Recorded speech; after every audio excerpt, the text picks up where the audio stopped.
Mientras en el mundo médico occidental reinaban las escuelas anatomoclínica y fisiopatológica, para 1931 en Colombia, una misión médica francesa sugería la inclusión de la cátedra de fisiología y del laboratorio clínico en los estudios médicos del país.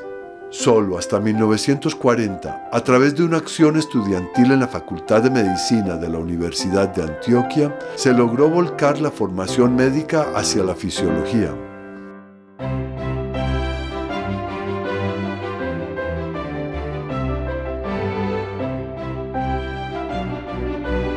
Definitivamente el estudiante de aquella época tenía una orientación humanista. Era un estudiante que ya la mayoría se habían leído los clásicos. Conocían la literatura mundial ampliamente.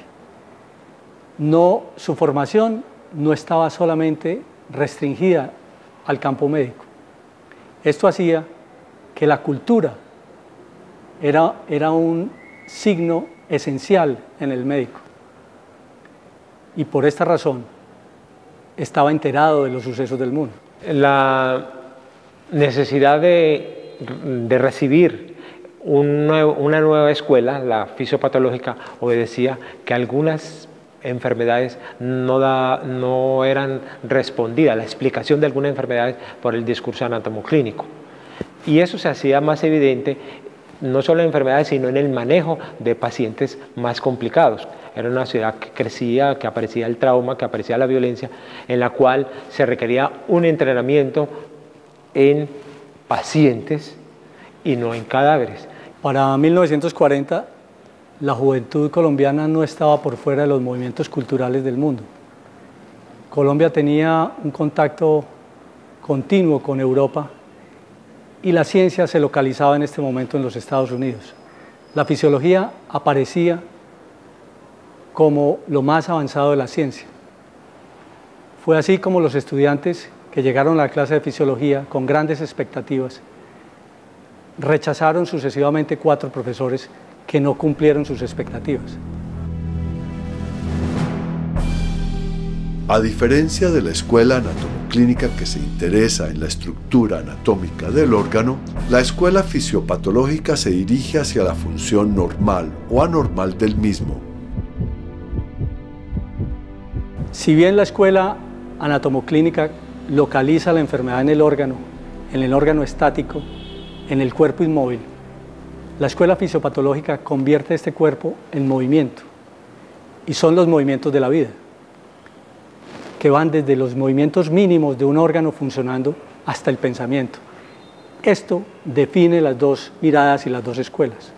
La escuela fisiopatológica concibe el cuerpo en movimiento. La escuela fisiopatológica materializa el método científico porque el fundamento de esta escuela es la vivisección, es demostrar lo que sea medible, demostrar los fenómenos habituales del cuerpo humano, demostrar cómo es que se respira, cómo es el color de la sangre, cómo es que palpita el corazón. La experimentación es la base del método científico.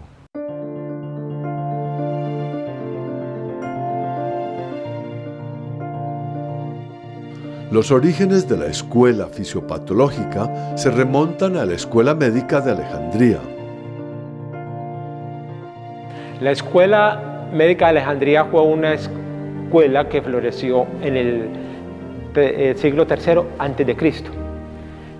Los médicos, que tienen 2 representantes, era Sistrato y Hierófilo, hicieron disección en cadáveres, pero también hicieron disección en animales vivos y también en humanos, que con procesos posiblemente de sedación hacían experimentación con ellos en vivo.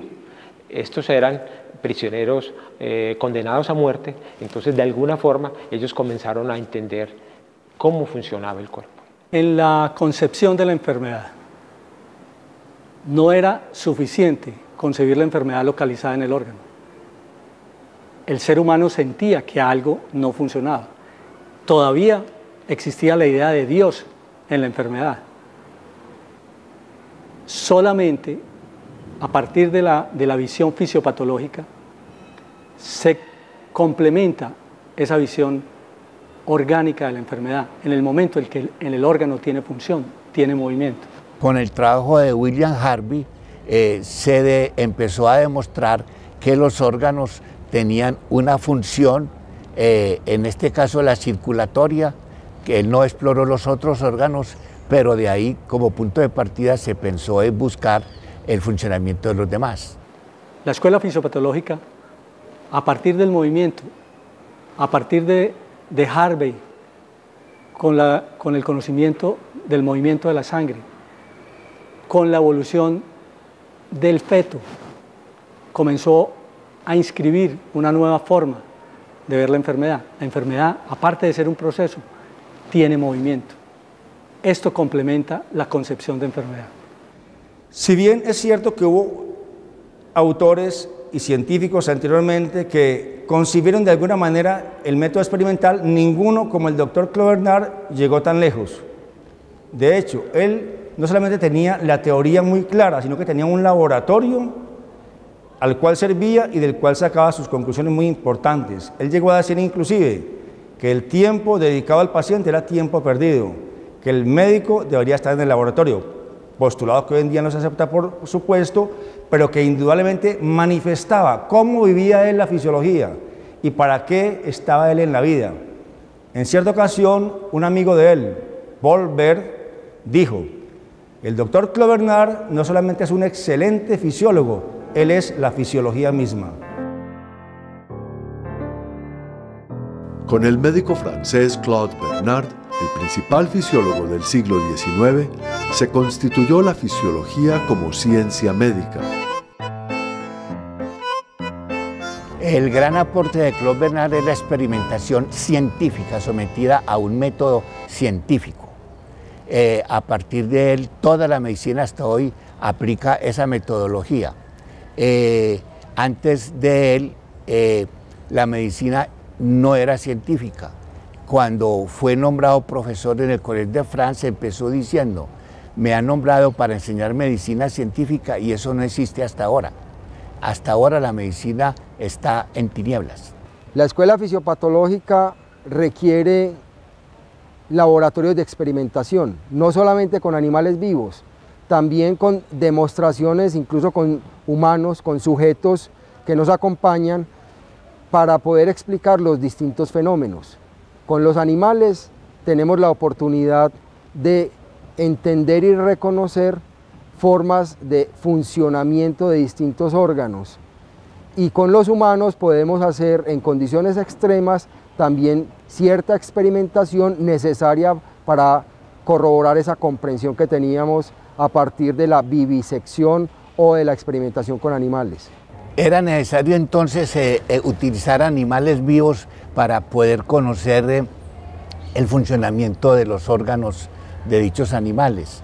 Antes solamente se conocían órganos, pero en cadáveres, y por lo tanto sus funciones no aparecían, y por eso él tenía razón al decir que la medicina estaba en tinieblas.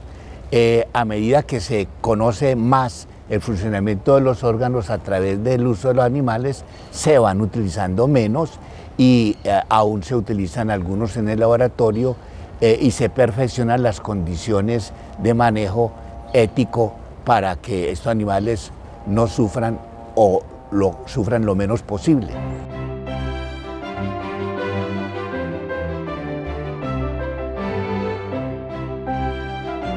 En el año 1940, después de que los estudiantes de la Facultad de Medicina de la Universidad de Antioquia rechazaran consecutivamente a 4 profesores, llegaron 2 médicos que por su formación y experiencia lograron llenar los vacíos existentes en fisiología.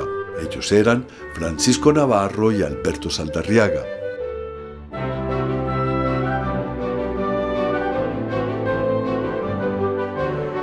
Alberto Saldarriaga estudió en la Universidad de Antioquia sus estudios primarios y secundarios. Allí sus compañeros lo denominaron 7 lenguas. Desde la infancia, él hablaba inglés, que era muy extraño para esa época. Tenía una gran capacidad lingüística y literaria. Se distinguió por su erudición. Él fue un gran estudioso de Teilhard de Chardin, fue un estudioso de Fernando González. escribió siempre y tuvo una columna en el periódico El Correo. Se dedicó a la literatura, a los clásicos y a la medicina con mucha profundidad. Pues Navarro, Francisco Navarro, lo conocíamos como Navarrito. Fue un médico sui generis, un médico que se trabajó en Santa Rosa de Osos, si mal no entiendo. Tenía un consultorio en el cual ni siquiera tenía piso de baldosa ni nada, era un verdadero médico rural, médico campesino propiamente. El profesor Francisco Navarro fue un hombre muy importante en la Facultad de Medicina. Era un hombre que, definido por el doctor Antonio Ramírez, era un hombre muy perspicaz, muy voluntarioso, muy gracioso también lo que decía, pero con un gran sentido de amor por la profesión médica y demás. Francisco Navarro fue un profesor que se enfocó principalmente en la formación práctica de sus estudiantes, complementando los aportes teóricos de su colega Alberto Saldarriaga. Alberto Saldarriaga llega a la Facultad de Medicina producto del remesón político en 1936 como profesor de ginecología. En 1940 los estudiantes exigen cambios de profesores sucesivos para la cátedra de fisiología. El doctor Francisco Navarro, profesor de fisiología en este momento, disector y experimentador en los perros, solicita la presencia del doctor Saldarriaga para la clase teórica de fisiología. Ambos desarrollan la cátedra de fisiología y de cirugía experimental. La escuela fisiopatológica en Colombia surge más o menos en los años 30, 36. Un doctor de apellido Saldarriaga estuvo formado en Europa y a partir de su formación llegó a Medellín y llegó a Colombia con la idea de que era necesario tener laboratorios de experimentación, laboratorios que se fueron haciendo poco a poco y que dio origen real a una nueva práctica en medicina, que era la práctica basada en la experimentación en el laboratorio. Alberto Saldarriaga, después de realizar sus estudios en Francia, tuvo el privilegio de trabajar al lado del prestigioso cirujano francés René Lerich, de orientación fisiopatológica, que introdujo grandes avances en el campo de la medicina. Observando lo que significaban las distancias en aquella época, en la década del 30 al 40, el tiempo que se tardaba en venir información de Europa, el haber tenido a Alberto Saldarriaga en 1936, con los adelantos de esa época en Europa, con la cirugía del simpático, como se llamaba, o la cirugía vascular, es haber estado muy cerca de los desarrollos de punta en el mundo en ese momento. Yo recuerdo al profesor Alberto Saldarriaga Vélez como un humanista de la medicina, un hombre con un gran sentido de servicio al paciente, con la comprensión de sus inquietudes, dejándolo hablar y expresar lo que sentía y las inquietudes que afectaban su manera de estar en ese momento de la enfermedad. Y luego, después de permitirle que expresara todo lo que quería, ofrecerle una respuesta amable en la parte humana y claramente científica en la parte puramente asistencial. Existió un experimento notorio para esta época que fue someter a un perro a la sección de los nervios simpáticos lumbares por debajo de las arterias renales. Esto produce una vasodilatación en los miembros inferiores. Lo importante era que si al perro se le liga la circulación de la aorta hacia las piernas se mueren por falta de circulación. Si al mismo tiempo se seccionan los nervios simpáticos lumbares, se crea una circulación colateral que impide que se mueran las piernas del perro. Esta cirugía se hizo repetidas veces para demostrar la funcionalidad, el concepto de función, diferente al anatómico. Alberto Saldarriaga influenció poderosamente a muchos de sus estudiantes. El fruto de su trabajo se hizo visible en las primeras tesis de grado.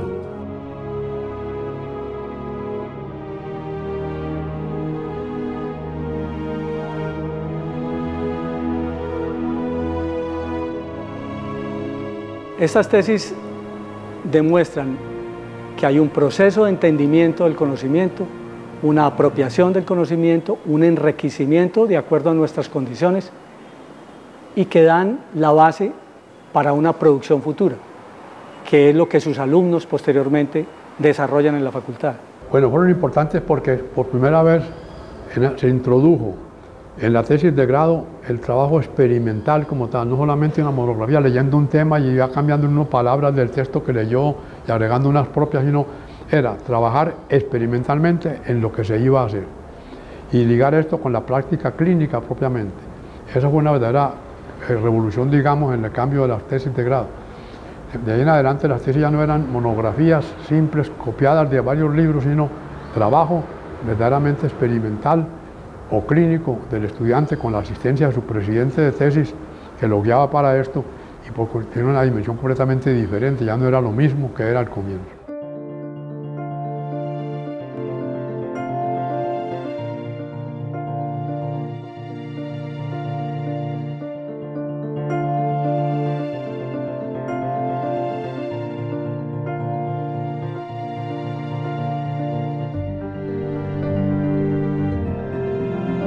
Como balance positivo de la introducción de la Escuela Fisiopatológica en la Facultad de Medicina de la Universidad de Antioquia, en el año 1940 se encuentra la prestigiosa carrera de un fisiólogo que vio en dicha escuela el norte de su trabajo. Entre el grupo de estudiantes interesados por la fisiología aparece una persona con una inteligencia descollante que es el doctor Antonio Ramírez González. En su tercer año, él descubre la fisiología y como lo relata en sus conversaciones, él decide en ese momento que la fisiología es lo que le interesa de la medicina. A partir de este momento se convierte en el ayudante del doctor Saldarriaga y posteriormente él lo remite a los Estados Unidos a su trabajo en fisiología. El doctor Antonio Ramírez es uno de los más grandes cirujanos, no solamente de Antioquia, sino probablemente de Colombia, del país. Él se formó bajo la tutela del doctor Saldarriaga, que fue justamente una de esas personas significativas y pioneras en el cambio de paradigma desde la mentalidad anatomoclínica a la mentalidad fisiológica y fisiopatológica. Y eso hizo que él despertara en él desde muy joven estudiante un amor muy especial por la fisiología, lo que lo llevó inclusive a los Estados Unidos y a Inglaterra a estudiar de una manera muy particular la fisiología. Una tercera escuela, la etiopatogénica, surgida en París en las últimas décadas del siglo XIX con Louis Pasteur, explicaba el origen de algunas enfermedades por los gérmenes o bacterias. Las tres escuelas constituyeron la base de la enseñanza y asistencia médica en el mundo occidental. Es que son escuelas que no se excluyen, se complementan. Todavía el médico tiene que ser un anatomoclínico y debe ser un buen fisiólogo o fisiopatólogo. El paciente no obedece, la enfermedad del paciente no obedece a escuelas. La enfermedad es única. Entonces, de alguna forma, es los saberes del médico fortalecidos por las ciencias básicas y las distintas miradas que pueden tenerse sobre la enfermedad, los que debe resolverse con el paciente. Esos son, digamos, divisiones irracionales. Realmente el cuerpo es uno todo. La historia de nuestra cirugía nos muestra que la unión del doctor Saldarriaga con el doctor Lerich en ese origen permitió que la Escuela Fisiopatológica de Lyon se implementara en nuestro medio primero que en el resto del país y que existieran personas con inteligencia, con capacidad, como el doctor Saldarriaga, como el doctor Navarro, como el doctor Ramírez, que fueron capaces de implementar ese conocimiento y desarrollarlo, es lo que nos permite decir que nosotros tenemos una escuela y una formación en el área fisiopatológica más avanzada que el resto de Colombia y que ha permitido mostrar los resultados que en este momento tenemos. El momento más importante de la escuela fisiopatológica en nuestro medio se da en 1973, cuando un grupo de médicos formados, algunos en Estados Unidos, y con las prácticas del laboratorio experimental, logran hacer el primer trasplante de riñón en Colombia con un éxito, una sobrevida del paciente de 20 años. Ahí demostraba con todas creces que la escuela fisiopatológica era una escuela de todo el respeto en la práctica médica.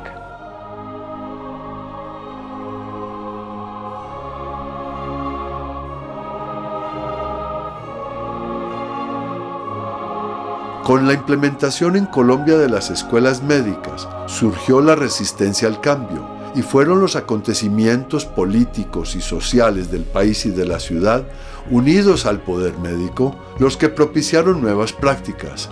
Los conocimientos adquiridos hasta la fecha serán puestos a prueba.